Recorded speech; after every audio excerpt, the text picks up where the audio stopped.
Saludamos a los que no madrugaron con nosotros a las 7, se están conectando, quieren informarse y acá estamos nosotros hasta las 9 con importantes títulos y también con grandes entrevistas. Sí, llegó el momento de hablar de economía, es una palabra que tanto se habla en nuestro país y obviamente en el mundo, y para eso obviamente hemos contactado a un especialista, a un amigo de la casa también.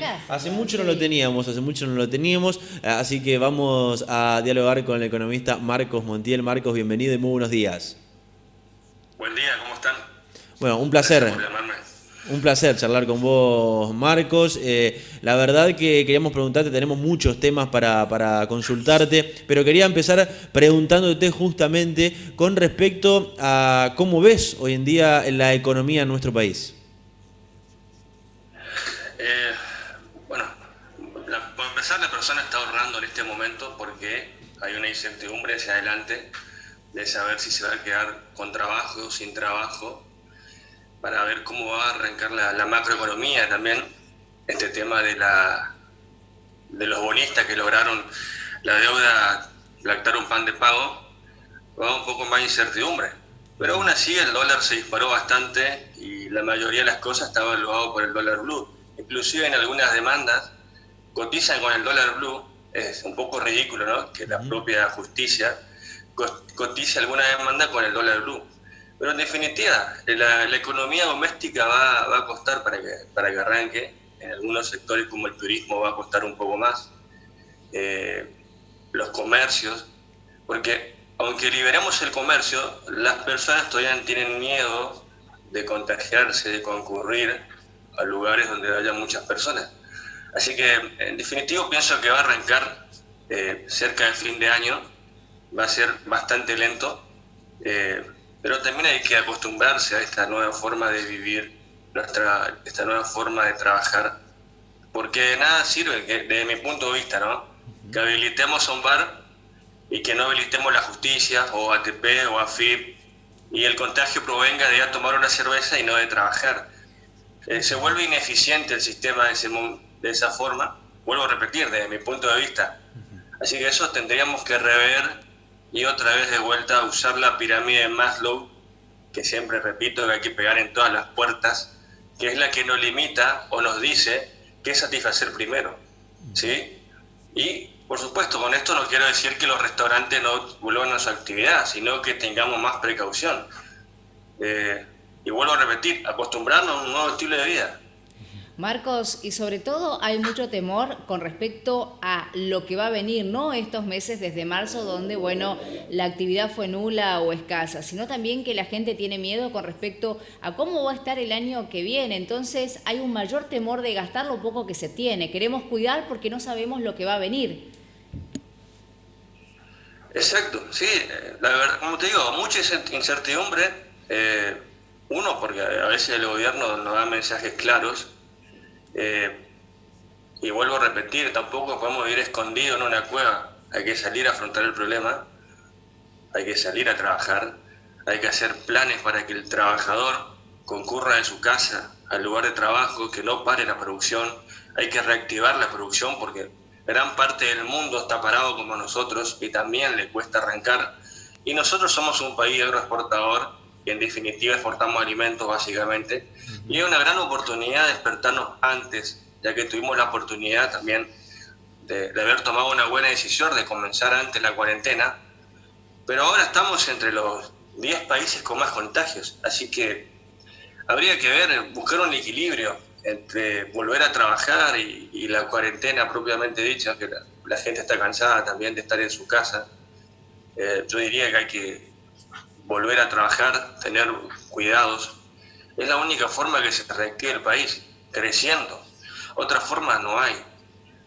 Muchas veces se discute la emisión del dinero o no emitimos dinero, produce inflación. Yo creo que la gran discusión de hoy en día es a dónde va el dinero que emitimos. Si va al sector productivo, que se multiplica exponencialmente, nos hace exportar, hace que se produzca una entrada de dólares y a la vez baje por la oferta el precio del dólar, baje la inflación por competencia. Un montón de cosas que tenemos que hacer que siempre tienen un plan económico que todavía no lo veo, que necesariamente van a tener que explicar lo del gobierno nacional cómo se va a implementar esto. Marcos, otra de las cuestiones que se dio en medio de esta pandemia y en medio de todo lo que vos comentabas, algo que nombrabas y algo que también lo hemos hablado acá con vos en nuestro programa, en las veces que has venido a nuestros estudios, es la cuestión del dólar y la cantidad de tipos de dólares que tenemos acá, por lo menos en la Argentina. ¿Cuántos hay hoy en día? Y para que la gente también tenga claro el dólar oficial, el dólar blue y los diferentes tipos que hay, ¿cuál es la diferencia y qué es cada uno? Bueno, cuando vos suprimís una cosa, inevitablemente se produce un mercado paralelo. Cualquier cosa que suprimas, así lo está demostrado en Estados Unidos, cuando suprimieron la ley seca, se formó un mercado paralelo. Así que esto es consecuencia de eso. Yo no sé si el Banco Central ya tiene tanto poder sobre el dólar, porque en definitiva el mercado está afuera, lo manejan las personas. Estamos hablando de una diferencia casi del 80%, lo que está el dólar blue a lo que está el dólar oficial. Yo no sé, yo pienso que dentro de poco va a empezar a manejar el peso el dólar. ¿Por qué? Porque vos vas a tener tanta cantidad de pesos que le vas a decir a una persona, mira, yo te compro por 130. Y muchas personas que compraban el dólar para hacer ganancias van a empezar a venderlo. Así que puede ser que el mercado rote, puede ser que me equivoque, pero es una teoría mía, que dentro de poco el que tenga el poder de compra del dólar sea el que tenga peso, porque hay muchos pesos en circulación. Más de 2 billones de pesos hay en circulación. Pero también hay que tener cuidado que estamos formando una bola gigantesca con el tema de las LELIQ, ¿sí? Claro. Que el día que no renueven más las LELIQ, al tener un plazo fijo bajo, que estamos en 33%, con una inflación de casi del 43%, ¿dónde van a ir las personas? Al dólar. Pero también si aumentamos el plazo fijo, también contraemos la economía para que las empresas obtengan algún préstamo. Así que hay que tener un sistema equilibrado entre fiscal, financiero y la emisión del dinero. Vuelvo a repetir, no es el problema la emisión del dinero, sino a dónde va el dinero, si va al sector productivo o no. Pero también digo que a veces, o muchas veces, las personas acá en Argentina no tienen paciencia. No tienen paciencia porque estamos cansados de vivir y caer siempre en ciclos económicos negativos, inevitablemente, por muchos factores. Porque nos cerramos al mundo. Si vos te cerrás al mundo, no entran dólares, ¿sí? Y después, ¿cómo lo comprás? ¿Cómo importás algo? Si la única moneda de cambio es el dólar. Así que esto es un feedback entre lo que entra y lo que sale. Y si no aprendemos eso, nos va a costar muchísimo. Aparte está presente la falencia que nombrabas, yo me acuerdo cuando te entrevistamos anteriormente, la poca programación o proyección que teníamos a futuro. Como siempre lo hicimos en el momento, nunca proyectamos hacia, entonces, ¿qué seguridad vamos a tener a la hora de comprar dólares? Bueno, en este último tiempo era como un negocio, era una forma segura de invertir el comprar dólares para guardar, porque sabías que de una u otra forma te estabas resguardando. Ahora estás diciendo que no, bueno, y es así, pero no sabemos qué va a pasar porque no proyectamos, porque el gobierno no proyecta, porque no hay cosas a largo plazo y siempre se plantearon en lo inmediato. Claro, por supuesto, pero por eso te digo, puede ser que cambie el sistema de mercado y tenga el poder el que tenga el peso y empieza a disponer de a qué precio yo te compro. ¿Puede ocurrir eso? Ojalá se vuelva a hacer eso. Hay un problema acá que yo siempre planteo, que es la rotación. El dólar se queda muy estático porque entre la compra y la venta hay mucha diferencia. Entonces vos comprás el dólar y esperás que suba para empezar a ganar. Y eso hay una diferencia de $5 más o menos del dólar oficial. En los países desarrollados vos tenés entre la compra y la venta 0,50 centavos. Entonces esos 50 centavos suben más rápido y la gente vuelve a cambiar, el dólar vuelve a entrar en circulación y ese peso vuelve a bajar el dólar. Por eso hay algunas cosas que no entendemos cómo funcionan en Argentina. Muchas veces decimos que hay grupos concentrados en la economía, pero el Estado tampoco hace nada para desconcentrar. Y no estoy hablando de que perjudiquemos a una empresa, sino que veamos estas pequeñas cosas, porque hay una velocidad del dinero muy lenta entre el dólar y el peso. No sé si se me entiende. Sí. Si vos compras un dólar a 130 y para la venta está a 135, vos vas a esperar que suba $5 para vender tu dólar. Y ese tiempo el que queda estancado el dólar en el bolsillo de las personas. Si hay menos diferencia entre la compra y la venta, es algo psicológico esto. Aumenta 50 centavos, vos te das cuenta que ganaste y vas a volver a meter el dólar en el sistema financiero. Claro. Lo vuelvo a repetir, tenemos el ejemplo de Brasil en que entre el compro y la venta hay 0,60, 0,40 centavos. Rota mucho más rápido el dinero. ¿Qué pasa acá? Vamos a la persona del campo. Una persona del campo, ¿sí? Un exportador, está esperando que suba el dólar para exportar. O sea, estamos exportando por divisa y no por cantidad. No sé si se dieron cuenta de eso. Sí. Que todo el momento hay especulaciones acá. Es cierto. Es cierto. Ahí es donde tiene que estar el Estado presente para regular eso. Marcos, te quería consultar por otro de los temas sin dudas que ha tenido esta pandemia en materia económica en nuestro país, y ha sido esta negociación que ha mantenido el gobierno nacional, sobre todo con el ministro Guzmán, con los bonistas. Contanos un poco cómo lo viste vos y qué perspectivas tenés al respecto. Bueno, a corto plazo va a producir porque la Argentina estaba negada de préstamos internacionales a causa de que estábamos por caer en un default. No te olvides que esto de los bonistas es una parte de la deuda. Tenemos otra parte con el FMI de 65.000 millones de dólares y también tenemos deuda interna, que también hay que emitir pesos para pagar esa deuda. Pero por lo menos esto va a llevar a un alivio fiscal. El Banco Central va a tener un poder de oferta de dólares un poco más holgado, va a hacer que el dólar se estabilice un poco por un corto plazo, digamos, yo calculo entre 3 meses más o menos. Pero si no tenemos un plan económico, ¿cómo salir de esto? A ver, hay que bajar un poco los impuestos porque generalmente un empresario, si lo hagamos, está comprobado esto, no lo digo yo, pero mientras más impuestos colocás, menos invierte la gente, ¿sí? Porque al fin y al cabo vos trabajás entre 7 y 8 meses para pagar impuestos acá en Argentina. Eso es una locura. Y cuando un gobierno tiene deficiencia para crear empleo, ¿qué hace? Vuelve a repartir sacando impuestos. Generalmente ocurre eso. Cuando tenemos ineficiencia para producir empleo, aumentamos los impuestos, que a lo largo repercuten en inflación. Yo tengo unas diferencias mucho con el impuesto a las ganancias, no entiendo. Está bien, hay empresarios que son agresivos, pero es común de un empresario, no podemos hacer otra cosa. Si vos tenés un negocio vas a salir a ganar, nadie sale a empatar. Si no, sería una utopía esto. Y a veces intentamos disfrazar cosas que no suceden y intentamos decir que el dinero es malo. Tenemos una imaginación de que el dinero es malo en Argentina, que el millonario es malo. Muchas veces no, muchas veces trabaja muchísimo, muchas veces arriesga su capital, tiempo, ¿sí? Un montón de cosas. Pues hay que tener en cuenta todo ello en un equilibrio fiscal, financiero, tratar de sacar el pie que tiene sobre el productor, sobre el campo, para que vuelva a reinvertir. Si no funciona el aparato productivo privado, no funciona ni un país. ¿Saben por qué? Porque esto desnudó la pandemia, que un país no puede vivir sin sector privado. No podemos emitir todo el tiempo para pagar, porque si no se queda fácil. Ustedes dos pasamos el CBU a la nación y nos depositan 100.000 pesos a cada uno por mes. Pero no funciona así la economía. La emisión del dinero tiene que estar respaldada por la producción. A la larga, todavía no hay mucha inflación. Yo creo, y ojalá me equivoque, va a haber un poco más de inflación. Porque el dinero en el bolsillo llega más rápido a las personas. Pero nosotros, al ser un país agroexportador, tenemos un calendario natural. De una vaca tarda 9 meses en criarse, de dar leche, de dar carne. Y así sucesivamente el girasol, el maíz. Tarda mucho más en llegar un producto a la góndola que el dinero al bolsillo.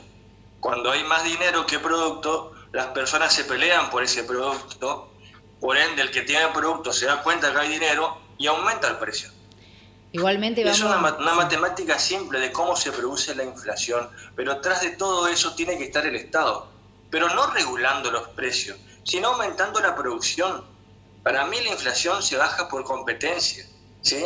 No es lo mismo tener una manteca que tener 5, se compiten entre ellos, a pesar de que en el fondo hay una relación de estudio de costos y todo lo demás, se mantiene mucho más estable porque se autorregula. No soy capitalista en extremo, sino digo que el Estado esté verdaderamente presente, no al final del ciclo para sacarle el impuesto a la empresa, sino antes, ¿sí? para sacarle el impuesto para que esta empresa contrate un personal. Esta empresa va a dar un aporte jubilatorio que también está mal, una pirámide invertida, ¿sí? A la vez esta persona va a producir, la empresa va a salir al mercado, va a exportar, pero un ciclo económico más largo, ¿sí? Hasta que la empresa produzca y exporte. Si exporta entra dólares y produce competencia interna. A la vez baja la inflación. Y vuelvo a repetir, esta persona que consiguió el trabajo hace su aporte jubilatorio, que también está muy endeble. ¿Por qué un jubilado tiene tan poco de su jubilación? ¿Por qué? Porque tenemos una pirámide invertida, somos pocas personas las que estamos aportando y una gran cantidad que está, hablando mal y simple, jubilado. Por eso tenemos una jubilación tan chica. Ese es mi punto de vista, pero como dije al principio, la gente no tiene más paciencia de esperar un año o dos, no la tiene. Marcos, entonces, pero a veces hay que equilibrar también eso. Hay otra realidad acá y vamos a ir un poquito más a la tierra, a lo común, a la persona del día a día. En primer lugar, el tema del desempleo, lo decías recién, ¿no? Es importante el empleo. Bueno, pero en este momento estamos viviendo una situación muy grave donde cada vez hay más desempleados. Y en segundo lugar, para doña Juana, que nos está mirando del otro lado, la plata no alcanza. Vos tenés un sueldo y no lo podés administrar porque vas al supermercado y te das cuenta de lo que valen los productos. Tenés que pagar los impuestos, tenés que mantener tu casa. O sea, la plata no es rentable. Dejemos de hablar tal vez de grandes empresas o el Estado, sino del día a día, de la señora que tiene que administrar su casa en su casa, y la plata no alcanza, la plata no rinde para gastos básicos que tiene que haber y donde la situación cada vez es más difícil. Por eso te lo decía anteriormente, el poco peso que tenemos, tal vez no lo queremos gastar, pues no sabemos qué es lo que va a pasar. Y me parece que eso también es fundamental para el gobierno, para el Estado. La plata tiene que rendir, la situación tiene que mejorar, porque la gente, hoy por hoy, es el problema más grande que tiene y es la incertidumbre que siente con respecto a la parte económica del día a día. Claro, lo que estamos sufriendo es la devaluación del peso, ¿sí? El peso no vale para nada, absolutamente. Inclusive ganamos cada vez más y nos damos cuenta de que aún así no sirve. Hay que evaluar el peso. Yo tenía una pequeña teoría que atar al peso... Una persona, ¿por qué a veces no pone en plazo fijo? Fíjate la incertidumbre que tiene una persona. No pone un plazo fijo porque si pone el primero de cada mes y al Banco Central se le ocurre a los 5 días subir la tasa de interés, la persona piensa que perdió la oportunidad de ganar más en interés con la plata que puso al banco. Desde ese momento ya hay incertidumbre. Yo propongo atar el plazo fijo a lo que suba el dólar. Entonces vos ponés la plata en plazo fijo con seguridad, porque hay personas que lo tienen afuera del sistema al plazo fijo, porque tenemos la historia del corralito y muchas cosas en Argentina. Sería bueno que atemos el plazo fijo al dólar. Sube el dólar, sube tu plazo fijo. Hay que valuar al peso, porque ahora no vale nada nuestro peso. Sería bueno que estudiemos un poco más, yo lo estoy tirando al aire, pero si atamos el plazo fijo del peso al dólar, la persona va a poner en plazo fijo, porque si sube el dólar va a subir su plazo fijo a medida que pasan los días. Es un sistema medio de fondo común de inversión. No sé si las personas saben que hay un sistema financiero, fondo común de inversión, que vos ponés la plata y te va produciendo interés diariamente. La ventaja del fondo común de inversión es que vos podés retirar la plata cuando vos querés. Si vos querés la plata hoy, la retirás hoy. Pero en este caso sería un mix entre plazo fijo y fondo común de inversión. Sin duda. Habríamos que estudiar, tendríamos que pensar un poco más y no solamente poner impuestos. Yo soy una persona que va en contra de los impuestos. Puedo estar equivocado o no, pero así lo demuestra la economía común. ¿Por qué? Porque vos pagás impuestos, tenés gastos y el resto ahorrás. A la persona le está costando mucho ahorrar. ¿Por qué? Porque tiene impuestos, porque la inflación que consume tu salario en ocasiones. Entonces, la gente que ahorra también la guarda, porque como decís vos, tiene una incertidumbre que va a pasar de aquí para adelante, si va a seguir con el trabajo. Estamos encasillados. Cuando a veces escucho que dice que la economía se va a activar rápidamente. Sin pandemia costó activarse, siempre. Me imagino, o te imaginas con pandemia lo que va a costar. Así que no es economía y salud para mí. sino hay que tener otra vez, privilegiar, a ver, empleado, ¿en qué empresa trabaja? ¿En qué fábrica trabaja? ¿Dónde vivís? Bueno, yo como Estado te coloco un colectivo, te paso a buscar por tu casa, te llevo a la fábrica, te voy a buscar y te dejo en tu casa, pero me seguís produciendo, ¿sí? Y no me des, sí, aire, o para salir a tomar un café o una cerveza, pero después me estás controlando si yo voy al trabajo, si tengo mi certificado de circulación. Hay una dicotomía. La verdad que a veces no entiendo, me cuesta comprender. Bueno, Marcos, agradecerte la verdad la comunicación con nuestro programa, ha sido un placer dialogar con vos, que tengas un buen día miércoles y seguimos en contacto. Gracias por llamarme y un saludo a todos. Cuiden el dinero, ahorren, sepan invertir y esperen, tengan paciencia, no queda otra. Muchísimas gracias, Marcos. Hasta allí entonces la palabra del economista Marcos.